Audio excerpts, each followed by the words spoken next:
सम्मानित साथियों, हमारी हिंदू सनातनी संस्कृति में रामचरितमानस का अपना अद्वितीय स्थान है। चाहे साक्षर हो, निरक्षर हो, लेकिन मानस की चौपाइयों का वो मर्मज्ञ होता है। लोग तो यहाँ तक कहते हैं कि मानस की चौपाई एक मंत्र युक्त है।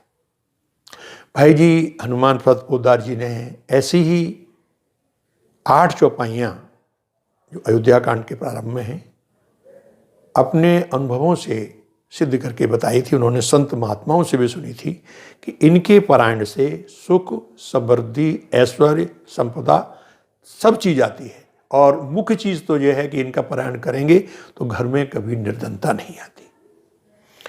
सम्मानित साथियों, रामचरितमानस और श्रीमद् भगवत गीता हमारे साहित्य के क्षेत्र में तो अपने आप में स्थान रखते हैं, लेकिन हमारी अध्यात्म जगत में भी इनका स्थान सर्वोच्च है।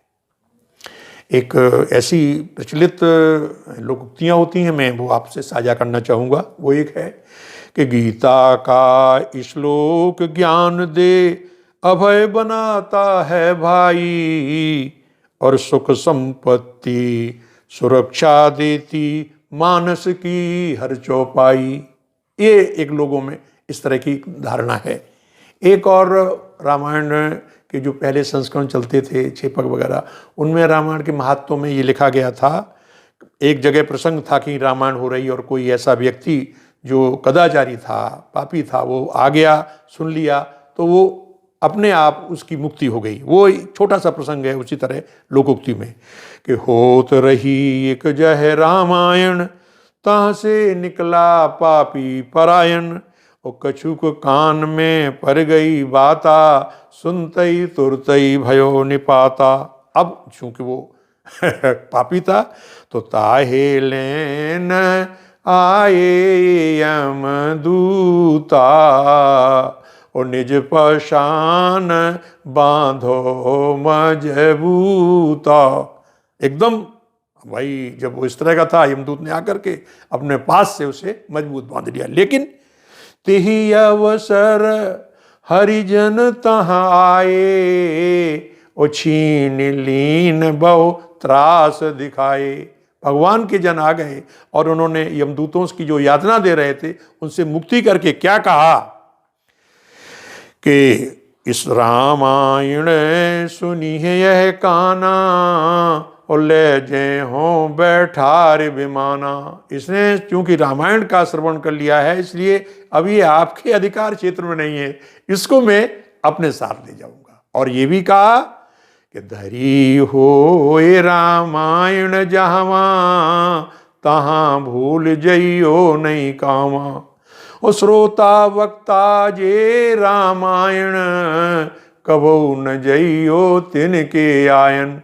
इस तरह से हमारी रामायण की, रामचरितमानस की महत्ता है।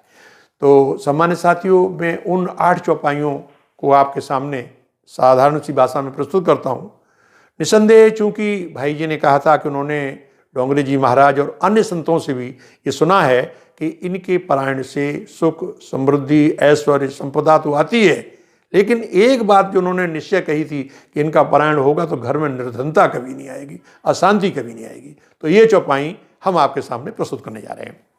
प्रारंभ में है वही दुआ, श्री गुरु चरण सरोज रज, निज मनु मुकुर सुधारी, वर्णो रघुवर विमल जसु, सोदायक फलचार।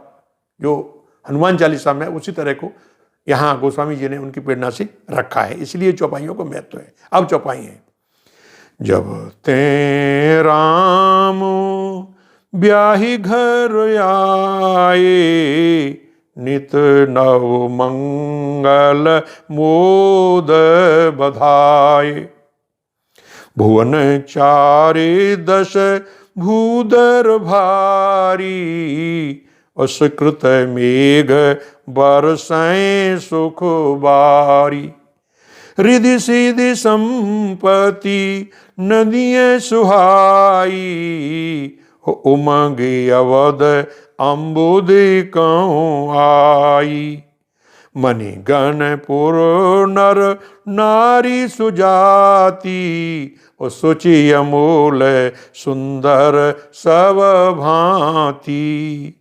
कही न जाए कछु नगर विभूति, ओ जन इतनीय बिरंच कर तूती। आगे, सब विधि सब पुर लोग सुखारी, रामचंद्र मुख चंद निहारी।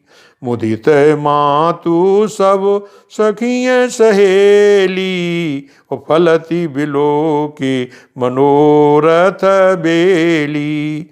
राम रूप गुणशील सुभाऊ, ओ प्रमुदित होए देखे मुनि राऊ। सियावर रामचंद्र की जय। इन चौपाइयों का पारायण करने की जो बात कही गई है, मैंने आपके समक्ष प्रस्तुत किया। आशा है आप सब इसका पारायण करेंगे। तो जैसा कि संतों ने और पूज्य भाई जी ने भी कहा है कि सुख संपत्ति ऐश्वर्य शांति ये तो सब है, लेकिन निसंदेह जो उन्होंने कहा है घर में दरिद्रता नहीं आएगी, अशांति नहीं होगी। तो मेरा सबसे यही अनुरोध है, क्योंकि तुलसी कृति ये रामचरितमानस की चौपाइयाँ हैं, और तुलसीदास जी तो अपने आप में हनुमान जी के द्वारा प्रेरित सब प्रसंगों को रचते रहे। ये तो मैंने पहले भी आपको कहा और आप सभी जानते हैं, इसलिए मेरा आपसे अनुरोध है। अंत में जय श्री राम, जय श्री राम।